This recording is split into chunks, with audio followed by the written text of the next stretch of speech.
యేసుక్రీస్తు పరిశుద్ధ నామములో మీ అందరికీ శుభములు తెలియచేస్తున్నాను. అలాగే నూతన సంవత్సర శుభాకాంక్షలు 2024 సంవత్సర శుభాకాంక్షలు కూడా మీకు తెలియచేస్తూ ఉన్నాను. శుభాకాంక్షలు అంటే 2024 అంతా కూడా దేవుడు మనకు దీవెనకరంగా, ఆశీర్వాదకరంగా, ఆరోగ్యకరంగా మార్చును గాక. ఎందుకంటే దేవుడు అన్నారు, నేను నిన్ను విడనాడను, ఎడబాయను, ఎల్లప్పుడూ నీతోనే ఉంటానని ప్రభు చెప్పి ఉన్నారండి. యెషయా గ్రంథం 41:13 ప్రకారము, భయపడకుము అని చెప్పుచు నేను నీ కుడి చేతిని పట్టుకొని ఉన్నాను. మన దేవుడు మన కుడి చేతిని పట్టుకొని 2024 సంవత్సరం అంతా అగ్ని స్తంభముగా, మేఘ స్తంభముగా మన చుట్టూ ఉండి ఆయన మనం నడిపిస్తాడు. ఇది మనం విశ్వసిద్దామండి.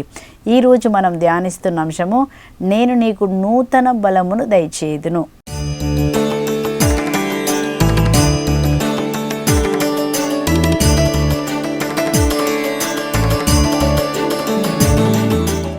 మనం నూతన సంవత్సరం అంటే అన్నీ నూతనంగా జరగాలి అని మనం ఆశిస్తాం కదండి. దేవా, ఈ సంవత్సరం నాకు ఇంకే రోగాలు రావద్దయ్యా, చాలయ్యా, అయ్యా నా దుఃఖం ఉందయ్యా, దుఃఖాన్ని తీసివేయి ప్రభా, నాకు సంతోషం కావాలి ప్రభా. 2024 సంవత్సరం ప్రభా నీతో ఉండే సంవత్సరంగా కావాలి. 2024 సంవత్సరము మా జీవితంలో శాంతికరంగా ఉండాలి. 2024 సంవత్సరంలో మాకు అన్ని విషయాలలో జయము కావాలని మనము ప్రార్థిస్తూ ఉంటాం కదండి. ఆ విధముగా దేవుడు అంటున్నాడు.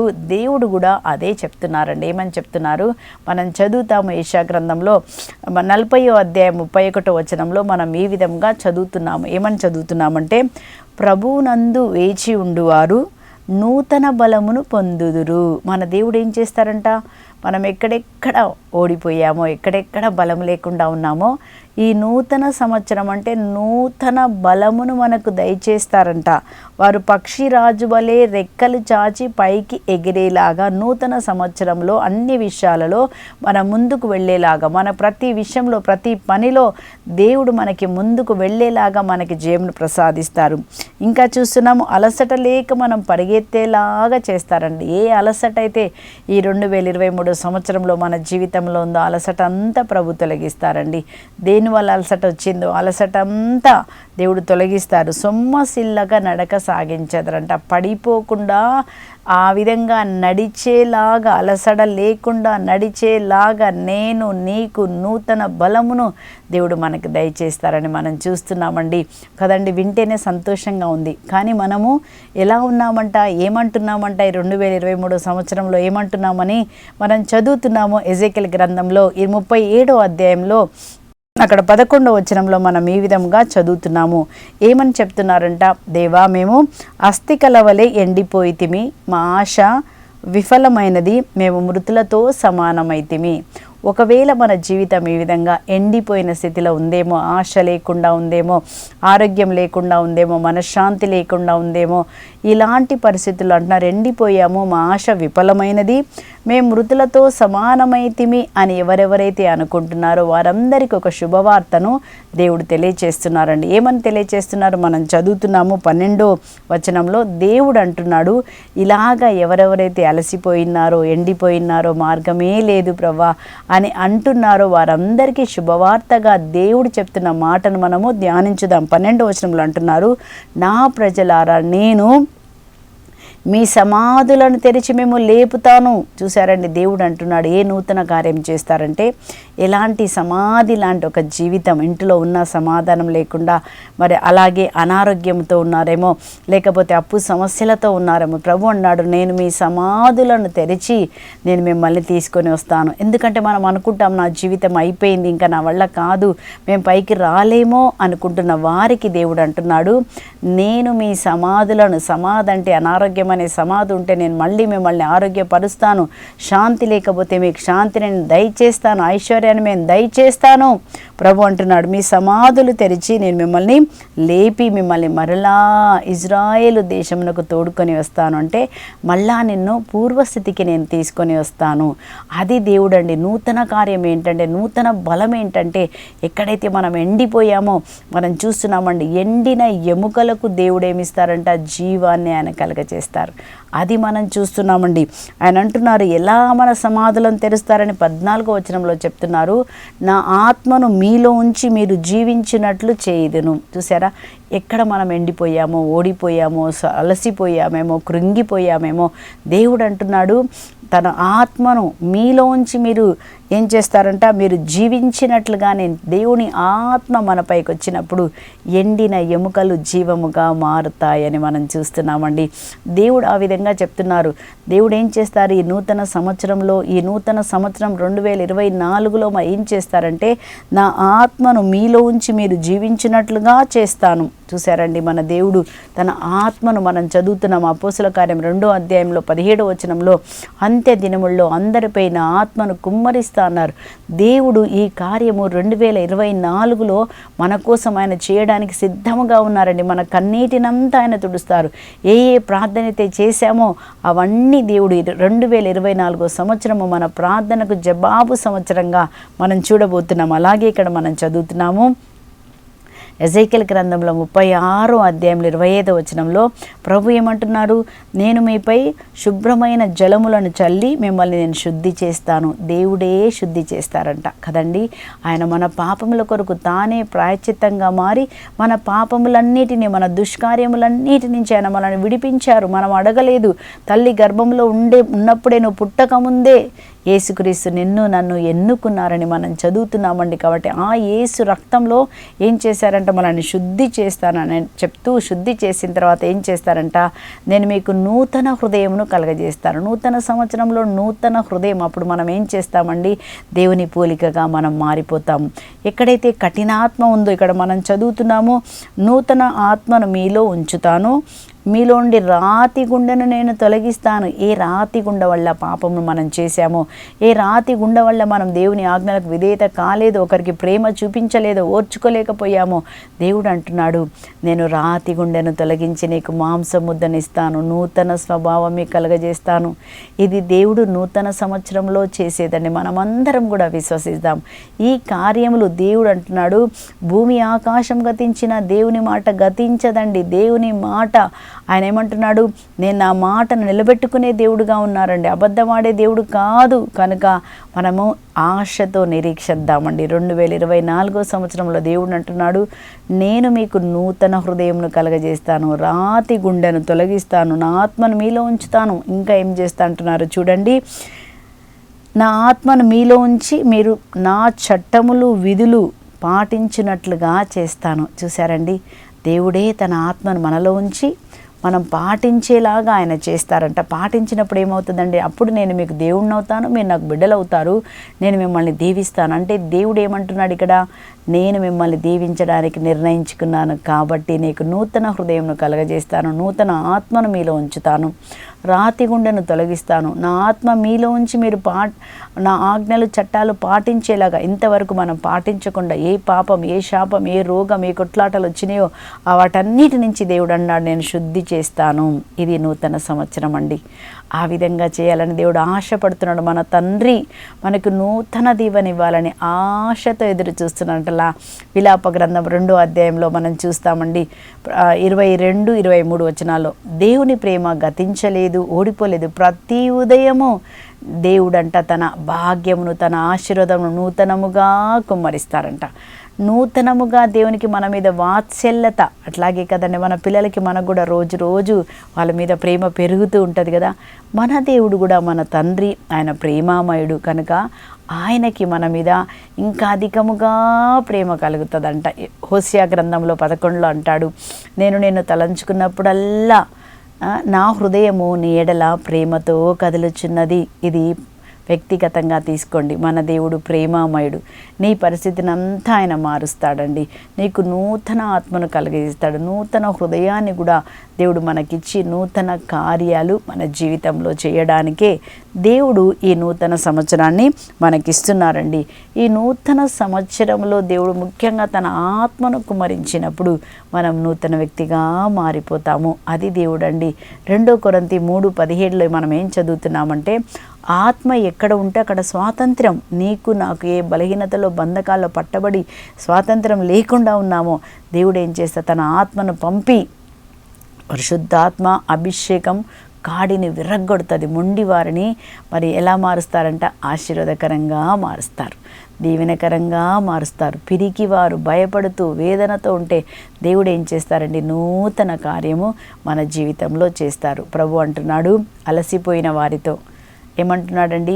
నేను మీకు నూతన బలమును దయచేస్తాను. ఈరోజు మనం ధ్యానిస్తున్న అంశము, దేవుడు నీకు నూతన బలమును ఎక్కడెక్కడ దయచేస్తారు? 3 విషయాలు మనకి నూతన బలం అవసరం. శారీరకంగా నూతన బలాన్ని మనకి ఆయన దయచేస్తారు. నూతన శరీరము, నూతన ఆరోగ్యాన్ని నేను మీకు కలగచేసేదను.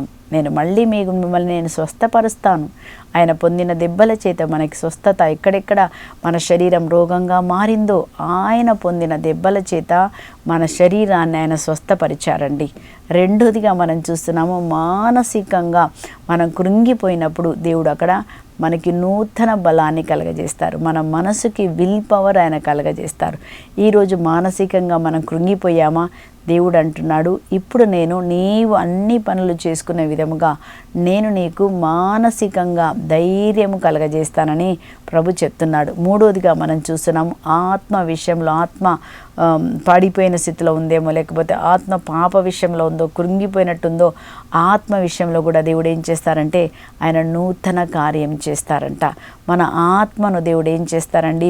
పరిశుద్ధపరిచి ఆయన మనల్ని కాపాడుతారని మన వాక్యంలో మనం చదువుకుందాం. ఈరోజు ముఖ్యంగా మనం చూద్దాము ఏ విధంగా దేవుడు, రెండోదిగా మొదటిగా మనం చూసాము, దేవుడు తన ఆత్మను మనలో ఉంచి మనకి నూతన హృదయాన్ని, నూతన ఆత్మను ఆయన ఇచ్చినప్పుడు మనం నూతన వ్యక్తిగా మారిపోతాం. రెండోదిగా ప్రభు ఈ యొక్క నూతన సంవత్సరాలు మనకేం చేయబోతున్నారంటే, మానసికంగా కృంగిపోయిన వారికి దేవుడు నూతన బలమును ఆయన ప్రసాదిస్తారని మనం చదువుతున్నాం. యెషయా గ్రంథం 40వ అధ్యాయము 29లో అక్కడ వాక్యంలో ఏమని రాయబడింది? అలసిపోయిన వారికి నేను శక్తిని ఒసగుతాను, దుర్బలులకు నేను బలమును ఒసగుతాను. అలసిపోయిన వారికి దేవుడు ఏమిస్తారంటండి? ఆయన శక్తిని ఒసగుతారని మనం చూస్తున్నాం. సొమ్మసిల్లు వారికి ఎప్పుడు సొమ్మసిల్లిపోతామండి? సమస్యలు, అనుకోని సంఘటనలు వచ్చినప్పుడు సొమ్మసిల్లిపోతాం కదా. అప్పు సమస్య ఎక్కువైంది అనుకోండి, వడ్డీలు కట్టలేకపోతున్నప్పుడు సొమ్మసిల్లిపోతాం. అనారోగ్యం వచ్చినప్పుడు ఏ పని చేయలేక సొమ్మసిల్లిపోతాం. అలాగే పిల్లల విషయంలో ఏమైనా అనుకోని సంఘటనలు జరిగినప్పుడు మనము సొమ్మసిల్లిపోతాం. ఏం చేయాలో అర్థం కాదు, హృదయం కృంగిపోతుంది ఒకటేసారి. అనుకోని సంఘటన జరిగినప్పుడు, అనుకోని యాక్సిడెంట్లో ఎవరైనా యాక్సిడెంట్ జరిగి చనిపోయారనుకోండి, మనకు ప్రియమైన వాళ్ళు, అప్పుడు ఏమవుతుందండి? హృదయము కృంగిపోతుంది. ఒక చీకటి మనకి కనపడుతూ ఉంటుందండి. అనుకోని క్యాన్సర్ వచ్చి నువ్వు చనిపోతున్నావు అంటే ఒక కృంగిపోతాము. కానీ దేవుడు ఏమని చేస్తారంట? ఈ సంవత్సరంలో నువ్వు కృంగిపోకుండా, ఏ సమస్య వచ్చినా కృంగిపోకుండా ధైర్యంగా ఉండేటువంటి దేవుడు ఆ మనస్సును మనందరికీ దయచేస్తారు. విల్ పవర్ అంటాం కదండి. ఏ పరిస్థితినైనా ఫిలిప్పీల పత్రిక 4:13లో మనం ఏం చదువుతున్నామంటే, ఈ దేవుడు అనుగ్రహించు శక్తి చేత ఎట్టి పరిస్థితినైనా ఎదుర్కొనే శక్తిని దేవుడు మనకి దయచేస్తారు. ఆ శక్తి ద్వారా మనం ఏం చేస్తామంటే ప్రతి పరిస్థితిలో మనం నిలబడతామండి, కృంగిపోమండి. సమస్యలో కృంగిన వాడవైతే చేతగాడవారని మనం వాక్యంలో చదువుతున్నామండి. సమస్యలో కృంగిపోతే చేతగాని వాడవుతారంట. అలాంటి స్థితికి రాకుండా దేవుడు మనకి మానసికంగా శక్తిని, విల్ పవర్ నీకు దయచేసి ఏ పని నువ్వు చేయాలో ఆ పని చేయడానికి దేవుడు శక్తిని ఇస్తారు. మనం చూస్తున్నాము 1వ రాజుల గ్రంథంలో 18-19 అధ్యాయంలో ఏలియా ప్రవక్తను మనం చూస్తున్నామండి. ఈ ఏలియా ప్రవక్త కూడా కృంగిపోయిన పరిస్థితిలో మరి ఉన్నారు. మరి ఏం జరిగిందంటే అక్కడ 18వ అధ్యాయంలో ఏం చూస్తామంటే, ఏలియా ఎంత శక్తిమంతుడో, దేవుడు ఆత్మను పొందుకొని దేవుని కొరకు ఎంత గొప్ప కార్యాలు చేశారో మనందరికీ తెలుసండి. వర్షం రాకుండా ఆగిపోవాలని మరి ఆయన చెప్పినప్పుడంట వర్షం ఆగిపోయిందంట 3.5 సంవత్సరాలు. మళ్ళీ వర్షం రావాలని ప్రార్థిస్తే వర్షం వచ్చిందంట. అంటే ఏలియా ప్రార్థన శక్తివంతమైనదని, మన అంత శక్తివంతమైన వ్యక్తి. ఏం జరుగుతుంది అక్కడ మనం చూసాం 18వ అధ్యాయంలో. కార్మెలు కొండ మీద ఇజ్రాయెల్ ప్రజలందరూ కూడా 2 మనసులతో ఉంటారు. కాసేపేమో దేవుడు అంటున్నాడు, కాసేపేమో విగ్రహారాధన. ఆ విధంగా 2 మనసుల్లో ఉన్నారు.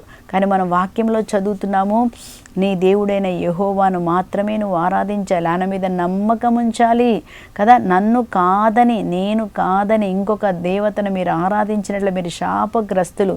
అలాంటి ఒక శాపములు వారు బ్రతుకుతున్నప్పుడు ఏలియా ప్రవక్త అభిషేకంతో నింపబడి వాళ్ళకి చెప్తాడు, మీరందరూ కార్మెలు కొండ మీదకి రండి, నేను ఈరోజు నిరూపిస్తాను ఎవరు నిజమైన దేవుడు. యావే నిజమైన దేవుడైతే యావని మీరు ఆరాధించండి, బాలు దేవత నిజమైన దేవత అయితే బాలుని ఆరాధించండి అని అందరినీ కూడా ఆ కార్మెలు కొండ మీద పోగు చేసి ఆయన ప్రార్థన చేసి అక్కడ మనం చూసామండి. అక్కడ ఎప్పుడైతే ఎవరు ప్రార్థన చేసే బాలు దేవతలు ప్రార్థన చేసి అగ్ని వస్తే అది నిజమైన దేవుడు, లేదంటే నేను ప్రార్థన చేసినప్పుడు అగ్ని వస్తే యావే దేవుడు నిజమైన దేవుడు అని అందరికీ చెప్పి అక్కడ పోగు చేస్తాడు. అప్పుడు ముందుగా బాలు దేవతకు సంబంధించిన అక్కడ మరి ప్రవక్తలందరూ కూడా అక్కడ 450 మంది ప్రవక్తలు అక్కడ ఉన్నట్టుగా మనం చూస్తున్నాం.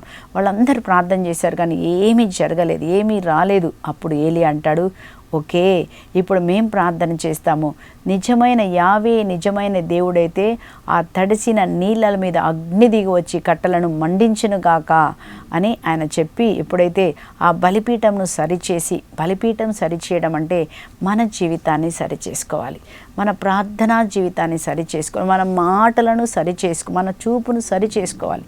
మనము కూడా ఎప్పుడైతే సరిచేసుకొని మనం ప్రార్థన చేస్తామో మళ్ళీ దేవుడు కోల్పోయిన సమస్తమును మనకి అనుగ్రహిస్తాడండి. ఆయన కృపా సింహాసనం దగ్గరికి మనం వెళ్ళాలి, ఆ శిలువ దగ్గరికి వెళ్ళాలి. అలాగే మనం కూడా మన హృదయములను సరి చేసుకోవాలి, మన జీవితాన్ని మనం సరి చేసుకొని ప్రభు దగ్గరికి వెళ్ళి మనం ప్రార్థన చేస్తే ప్రభు తిరిగి మనకి నూతన బలాన్ని ఆయన కలగజేస్తారు, తిరిగి ఆరోగ్యాన్ని మనకిస్తారు, ఆశీర్వాదం మనకిస్తారని. ఆ విధంగా ఏలియా అక్కడ ప్రార్థన చేసినప్పుడు ఏం జరిగిందంటే పరలోకం నుంచి దేవుని అగ్ని దిగి వచ్చి ఆ యొక్క కట్టెలను దహించి వేసినప్పుడు ప్రతి ఒక్కరు కూడా యావే నిజమైన దేవుడని తాము సమర్పించుకుంటారు. అప్పుడు ఆ యొక్క ఏలియా ప్రవక్త అంటాడు, ఈ అబద్ధ ప్రవక్తలందరినీ వధించండి అని చెప్పినప్పుడు వాళ్ళందరూ కూడా అబద్ధ ప్రవక్తలందరినీ కూడా చంపివేస్తారు. వారు జెజబేలు రాణికి చెందినవారు. అప్పుడు జెజబేలు రాణి 1వ రాజుల గ్రంథం 19వ అధ్యాయంలో అక్కడ ఏమంటుందో చూడండి, నీవు మా ప్రవక్తలను వధించినట్లే రేపీ పాటికి నిన్ను వధింపనేని దేవతలు నా ప్రాణం బలికొందురుగాక. ఎవరంటున్నారండి? జెజబేలు రాణి అంటుందన్నమాట. రేపీ పాటికి నీ ప్రాణం తీస్తానని చెప్పినప్పుడు రాణి మాటలకు భయపడి మనం చదువుతున్నామండి, తన ప్రాణములు దక్కించుకొని గోరి సేవకుని తీసుకొని పారిపోయెను. చూసారా, పారిపోయాడు, కృంగితలో ఉన్నాడు. అయ్యో ఇప్పుడు నేను చనిపోబోతున్నాను, భయము తనని వెంటాడుతుంది, ప్రాణ భయముతో పరిగెడుతున్నాడండి. అలాగే మన జీవితంలో కూడా అనేక సార్లు భయముతో వేదనతో మనం పరిగెడుతూ ఉండవచ్చు. ఒక దుఃఖము ఆ మనసు కృంగిపోయిందనమాట. ఒకటేసారి నన్ను చంపడానికి వస్తుంది, చంపేస్తానదన్న మాట లోపలికి వెళ్ళిపోయి భయం వచ్చిందండి. కాబట్టి పిరికి ఆత్మను మనం పొందలేదు. కానీ 2 తిమోతి 1:7 మనం ఏం చదువుతున్నామంటే పిరికి ఆత్మ కాదు, ధైర్యపరిచే ఆత్మను దేవుడు మీకు ఇచ్చి ఉన్నాడు. ప్రేమ, ఇంద్రియ నిగ్రహము, ధైర్యపరిచే ఆత్మ. ఆ రోజు తను వేదన పడి బాధపడి పరిగెడుతున్నాడు. అప్పుడు ఏం జరిగిందండి? దేవుడు అతన్ని వదిలేశాడా? లేదు. అప్పుడు దేవుడు ఏం చేస్తున్నాడు? దేవుడు ఏలియాను వదిలేశాడా? లేదండి. దేవుడు ఏం చేస్తున్నాడో చూడండి, దేవదూతను పంపి తట్టి లేపి ఏం చేస్తున్నాడు? అతనికి రొట్టెను నీళ్లను పంపించాడు. ఈ రొట్టె నీళ్లు దేనికి గుర్తు? మనం యేసు ప్రభు యొక్క శరీర రక్తాలకు గుర్తండి. మనము కూడా అలసిపోయినప్పుడు, వేదన ఉన్నప్పుడు మనం ఎప్పుడైతే ఆ యేసు ప్రభు యొక్క శరీర రక్తములను మనం తీసుకున్నప్పుడు నీకు నాకు కూడా నూతన బలము కలుగుతుంది. మళ్ళీ మనము బలపరచబడతాము. అలసిపోయి సొలసిపోయినప్పుడు దేవుడు ఏం చేస్తారంట? మనకి బలాన్ని దయచేస్తారని ఇక్కడ మనం చూస్తున్నామండి. అప్పుడు ఏలియా ఏం చేస్తున్నాడండి? మనం చదువుతున్నాం 8వ వచనంలో, ఏలియా లేచి రొట్టె తిని నీళ్లు త్రాగెను, ఆహారము బలముతో 40 రోజులు నడిచి దేవుని కొండైన హోరేబుకు చేరుకొనెను. అలాగే మనము కూడా భయముతో వేదనతో ఈరోజు పరిగెడుతున్నామేమో, అప్పు సమస్య కట్టలేక భయముతో ఉన్నామేమో, మనము రకరకాలైనటువంటి అవమానాలకు గురి అయ్యే మనుషులను కూడా తల ఎత్తుకోలేని పరిస్థితిలో, మరి బయటికి వెళ్ళలేని పరిస్థితిలో కృంగిపోయినావేమో. కానీ దేవుడు ఏం చేస్తారు? తన వాక్యాన్ని పంపి నిన్ను నన్ను బలపరుస్తారు. దేవుడు తన ఆత్మను మనలో ఉంచి పరిశుద్ధాత్మ ద్వారా, పరిశుద్ధాత్మ ఏం చేస్తారండి? ఏ ఆత్మ అయితే యేసుప్రభును మరణం నుంచి లేపిందో అదే ఆత్మ మీ మర్త్య శరీరంలో కూడా జీవమునొసగును. రోమా 8:11 మనం చదువుతున్నామండి. దేవుడు తన ఆత్మను పంపి మళ్ళీ మనం లేపుతారు. ఏ మనసు అయితే కృంగిపోయిందో దేవుడు ఏం చేస్తారండి అంటే మన మనస్సుని మనకు ధైర్యంతో మనం నింపుతారండి. దేవునికి అసాధ్యమైంది ఏదీ లేదండి. చాలాసార్లు మనం భయపడుతూ ఉంటాం కదా. భయపడినప్పుడు దేవుడు ఏమంటున్నారో చూడండి. ఒక మాట ఎప్పుడు మీరు జ్ఞాపకం చేసుకోండి. ఏ పనైనా చేయనప్పుడు యెషయా గ్రంథం 41 31:10 మనం ఈ విధంగా చదువుతున్నాము. ఇది మీ హృదయంలో రాసుకోండి. దేవుడు అంటున్నాడు, నువ్వు భయపడకు, నేను నీకు తోడైనాను, నువ్వు వెరవకుము, నేను నీకు దేవుడను, నేను నీకు బలమునొసగి నిన్ను ఆదుకుంటాను. ఏలియాతో ప్రభు అదే చెప్పుంటారు కదండి, ఏమని, నేను నీకు బలమునొసగుతాను, భయపడకు, జెజబెల్ ఏమి చేయలేదు కదా. దేవుని యొక్క ఆత్మ అభిషేకం మన పైన ఉన్నదండి. ఇక్కడ మనం చదువుతున్నాము, ఏమంటున్నాడు దేవుడు, నీ దేవుడైన నేను నీకు బలమునొసగుతాను. రెండోదిగా అంటున్నాడు, నీవు భయపడకము అని చెప్పుచు నీ కుడి చేతి నేను పట్టుకొని ఉన్నాను. భయపడకు అని చెప్పుతూ దేవుడు ఏం చేశారంటండి, మనం పడిపోతాం, భయపడకని చెప్పినా భయపడతాం కదా. అందుకని దేవుడు అంట కుడి చేతితో పట్టుకొని గట్టిగా మనల్ని పట్టుకొని నడిపిస్తారు. 2024 సంవత్సరంలో దేవుడు తన కుడి చేతిని పట్టుకొని మనందరినీ నడిపిస్తారు. ఆయన వదిలిపెట్టాడండి. తల్లి తండ్రి మరిచినా నేను నిన్ను మరవను, నీ పేరు నా అరచేతిలో రాసుకొని ఉన్నాను. ఒక తల్లి తండ్రి మరుస్తారండి. మరవనప్పుడు దేవుడు మనల్ని ఎలా మరుస్తాడు, ఎలా మనని సాతాను చేతికి అప్పచెప్తాడు? అప్పచెప్పరు. కాబట్టి దేవుడు తన కుడి చేతిని పట్టుకొని మనల్ని నడిపిస్తారు. నడిపించాలంటే మనం ఏం చేయాలి? మనం చదువుతున్నాము యెషయా గ్రంథం 40:31లో, ప్రభు కొరకు వేచి ఉన్నవారు నూతన బలము పొందుతారు. అంటే మనం ఎప్పుడైతే దేవుని సన్నిధిలో వేచి ఉండాలి. వేచి ఉండడం అంటే ఏంటి? ప్రతిరోజు వ్యక్తిగతంగా 1 గంట సేపు మనం ప్రార్థన చేసుకోవాలి. ప్రతి 3 నెలలకు ఒక్కసారి వడకం చేసుకోవాలి. అప్పుడు మనం నూతన బలమును పొందుకుంటాము, నూతన శక్తిని మనం పొందుకుంటాము. ఎక్కడైతే కృంగిపోయామో అక్కడ దేవుడు తప్పకుండా మనకు లేపుతారు. రెండోదిగా తన వాక్యం చేత దేవుడు మనల్ని నూతన పరుస్తారు. కాబట్టి మనం చదువుతున్నాము కీర్తన 1:2లో, దీవారాత్రంలో మీరు వాక్యమును ధ్యానించువాడు ఏటు ఒడ్డున నాటిన చెట్టు వలె మళ్ళీ నువ్వు చిగురిస్తావు. చిగురించాలంటే వాక్యం నీలోకి రావాలి, వాక్యం చదవాలి, వాక్యాన్ని ధ్యానించాలి. మత్తయి సువార్త 4:4లో మనం చదువుతున్నాం, మానవుడు కేవలం రొట్టె వల్ల మాత్రం కాదు, దేవుడి నుంచి వచ్చే, నోటి నుంచి వచ్చే ప్రతి వాక్యము, ఏ వాక్యం అయితే మీరు టీవీల ద్వారా, దివ్యవాణి టీవీ ద్వారా వింటూ ఉన్నారో, ఏ వాక్యమైతే మీరు చదువుతున్నారో సొంతగా, ఆ వాక్యములన్నీ మనకి నూతన బలాన్ని నూతన శక్తినిస్తాయి, ఎండిన ఎముకలు జీవాన్ని కలగజేస్తాయి. కాబట్టి దేవుని సన్నిధిలో ప్రతిరోజు మీరు 1 గంట సేపు ప్రార్థన చేయండి. అలాగే వాక్యాన్ని చదవండి. మూడోదిగా దేవుని యందు విశ్వాసం ఉంచండి. విశ్వసించకుండా ఏ వాక్యం మనం వింటున్నామో, దేవా ఇది నా జీవితంలో జరుగుతుంది, నా కొరకే అని విశ్వసించి మనం ఏం చేయాలి? ముందుకు మీరు కదలండి. ఎక్కడైతే ఓడిపోయారో అక్కడ ఉండకండి. దేవుడు మన తోడుగా ఉంటారు.